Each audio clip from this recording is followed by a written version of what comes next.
ఒకప్పుడు ఒక చెరువు పక్కనే ఉన్న పొలంలో బాతు తన గుడ్ల మీద కూర్చొని ఉంది.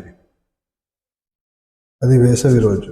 నెమ్మదిగా ఆమె గుడ్లు అన్నీ పొదిగాయి.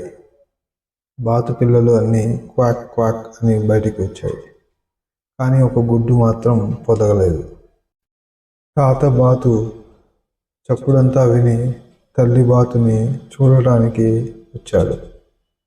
పొదగని గుడ్లు గురించి తల్లి బాతు చెప్పింది. తాత బాతు గుడ్డు చాలా పెద్దదిగా ఉన్నందున అది టర్కీ గుడ్డు లాగా ఉందని అన్నాడు.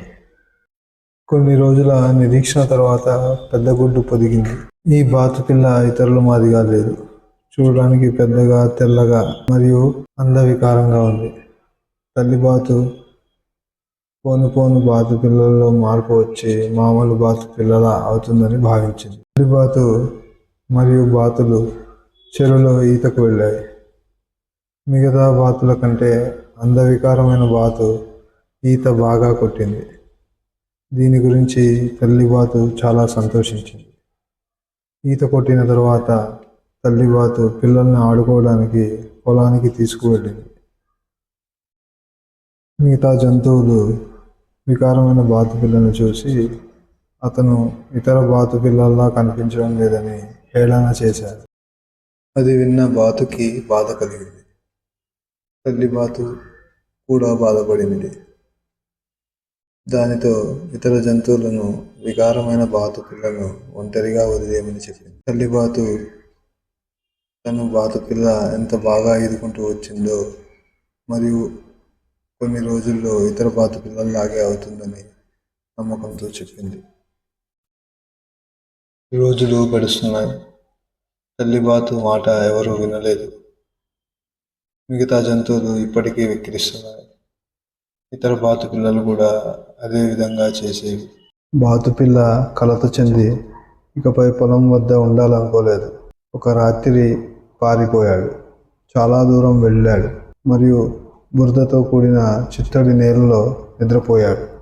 మరుసటి రోజు ఉదయం బాతుపిల్ల తన వైపు వస్తున్న కొన్ని అడవి బాతులను చూసి, నేను మీతో ఉండవచ్చునా అని అడిగింది. నీవు అందవికారంగా ఉన్నావు కాబట్టి మాతో ఉండడానికి వీల్లేదు, ఇక్కడి నుంచి వెళ్ళిపో అన్నాయి. తను చాలా అసహ్యంగా ఉన్నందున స్నేహితుడిగా ఉండడానికి ఎవరూ సిద్ధంగా లేరు. వర్షంలో తడవకుండా పొడిగా ఉండడానికి ఒక పాత ఇంటి వాకిలి కింద ఆశ్రయం కనుగొంది. మరుసటి రోజు ఆ ఇంటి తలుపు తెరిచారు. ఒక పెద్ద కుక్క బయటికి వచ్చి పెద్దగా మురిగింది. బాతు భయపడి అక్కడ నుంచి పారిపోయింది. రోజులు గడిచాయి. అది సుదీర్ఘ శీతాకాలం. చాలా చల్లగా ఉంది. బాతు ఒక చెరువు దగ్గర పొడవాటి గడ్డిలో ఇంటిని చేసుకొని ఒంటరిగా ఉండేవాడు. చివరకు ఎండ రోజులతో వసంతం వచ్చింది. ఒకరోజు చెరువు మీద బాతు 3 అందమైన తెల్ల హంసలు ఈత కొట్టడం చూసింది. అతను చాలా వికారమైనందున వారు అతన్ని స్నేహితుడిగా కోరుకోరని అనుకుంది.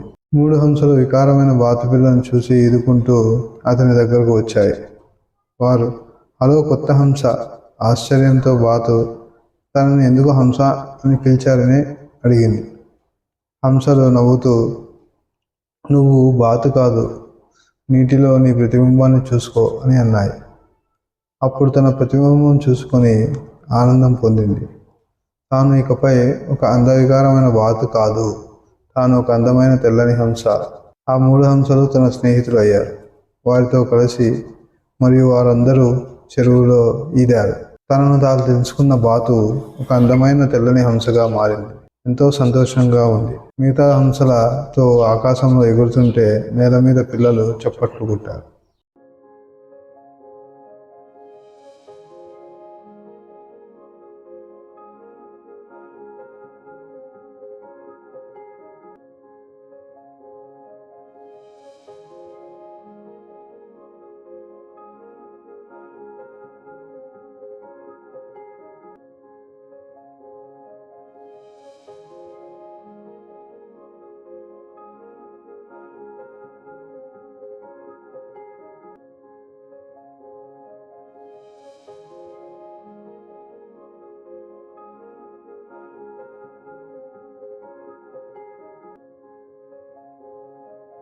తనని తాను తెలుసుకునే ప్రయత్నం ప్రతి జీవి చేయాలి.